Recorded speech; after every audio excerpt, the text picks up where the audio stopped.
नमस्कार। कल आप लोगों ने एक न्यूज़ सुना होगा कि पश्चिम बंगाल के बर्दवान से एक आतंकवादी गिरफ्तार किया गया, जिसका नाम कहा जा रहा है हमीम मंडल है। उस आतंकवादी का लिंक आईएसआई से भी है और ये भी कहा जा रहा है कि वो अलकायदा का टेररिस्ट है। और ये भी कुछ रिपोर्ट्स आया है कि वो आतंकवादी हावड़ा के पिलखाना में भी रह चुका है। हावड़ा के पिलखाना से भी उसका कनेक्शन बताया जा रहा है और भी कई सारे ऐसी खुलासे हैं जो अभी एसटीएफ करेगी इस अरेस्ट से रिलेटेड। उसके अरेस्ट के बाद में हमारे सीएम जो हैं वो एक प्रेस कॉन्फ्रेंस कर रहे थे। उन्होंने ये कहा कि इस टेररिस्ट के बारे में उन लोगों के पास में इंफॉर्मेशन था और उन लोगों को ये भी इंफॉर्मेशन था कि उनका हमारे जो सीएम है पश्चिम बंगाल के, उनके ऊपर शुभेंदु अधिकारी और एक हावड़ा नॉर्थ के एमएलए हैं उमेश राय, उनके ऊपर अटैक का साजिश किया जा रहा था। शुभेंदु जी के ऊपर में अटैक का साजिश किया जा रहा था, ये समझ में आ रहा है, लेकिन जो ये दूसरा व्यक्ति का नाम लिया गया उमेश राय, उनके ऊपर में अटैक कोई आतंकवादी क्यों करेगा, ये चीज़ थोड़ा समझ में नहीं आ रहा है।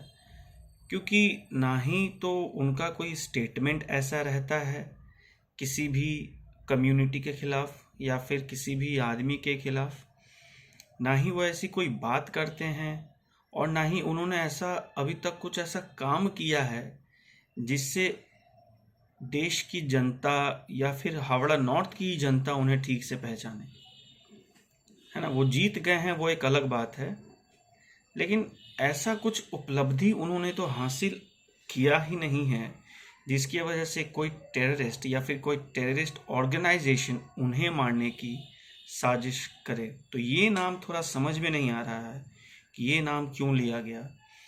हाँ, लेकिन ये एक सोचने वाली बात है हावड़ा वासियों के लिए कि एक आतंकवादी हमारे आसपास में ही रह रहा है और ना जाने, और वो पकड़ा गया इसके लिए हमें ये पता चला, और ना जाने ऐसे कितने आतंकवादी होंगे जिन्हें हम पिक्चर्स के टर्म में स्लीपर सेल कहते हैं, जो हैं हमारे ही आसपास में, और हम उन्हें कभी पहचान में नहीं पाएंगे, हम उन्हें कभी जान में नहीं पाएंगे जब तक हमारी forces, security forces, STF, police और ना जाने कितने ऐसे विभाग हैं जो बैक एंड काम करती रहती है और हमारी सुरक्षा के लिए हर वक्त लगी रहती है। अगर वो अगर वो एक्टिवली काम ना करें तो ना जाने ऐसे कितने स्लीपर सेल्स हैं जो इस देश में बैठे रहेंगे और किसी को पता भी नहीं चलेगा।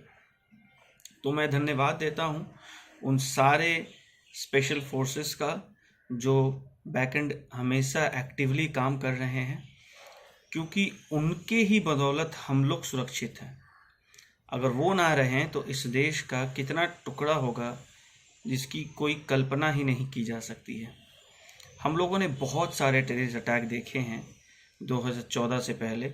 ऐसा नहीं है कि 2014 के बाद में नहीं हुआ है, लेकिन बहुत कम हुआ है। और मैं एक इंसिडेंट का जिक्र करना चाहता हूँ आप लोगों से। 2026/11 का जब अटैक हुआ था, तो जब ये अटैक ख़त्म हो गया, हमारे आर्म फोर्सेस के थ्रू उन मिलिटेंट्स को, उन टेररिस्ट को मार दिया गया, तो पार्लियामेंट के बाहर में एनडीटीवी के द्वारा एक क्वेश्चन किया गया था राहुल गांधी से कि सर, ये जो टेररिस्ट अटैक हुआ है आप इसमें क्या कहना चाहते हैं। तो उस गांधी ने ये कहा था कि हम लोग हर टेररिस्ट अटैक को नहीं रोक सकते, कुछ ना कुछ अटैक तो होगा ही, हम लोगों को रेडी रहना पड़ेगा, हम लोगों को तैयार रहना पड़ेगा, अटैक्स तो होंगे ही। We can not hold every terrorist attack, मतलब हम लोग सारे टेररिस्ट अटैक को रोक नहीं सकते हैं, ऐसा उनका कहने का बयान था। तो आप सोच सकते हैं कि इस देश का शासन कैसा रहा है इससे पहले। अब जो शासन है वो बिल्कुल बहुत ही सख्ती से कार्रवाई कर रही है। बिल्कुल अभी भी हुआ है 2-3 ऐसा या 3-4 ऐसे टेररिस्ट अटैक जिसमें हमारे लोग मारे गए हैं, इंडियन आर्मी के फोर्सेस मारे गए हैं। बहुत सारा ऐसा इंसिडेंट उस लेवल पे नहीं हुआ है जिस लेवल पे पहले होता था। अभी तो बहुत बहुत कंट्रोल्ड है। लेकिन हमारे ही देश के अंदर में अगर गद्दार बैठा है तो कहीं ना कहीं से आतंकवादियों को भी मौका मिल ही जाता है इस देश में आने का। कश्मीर में और भी ऐसे बहुत सारे रास्ते होते हैं उनके लिए। जैसे कि हम भी वेस्ट बंगाल में जो टेररिस्ट पकड़ाया है वो कोलकाता का ही रहने वाला है।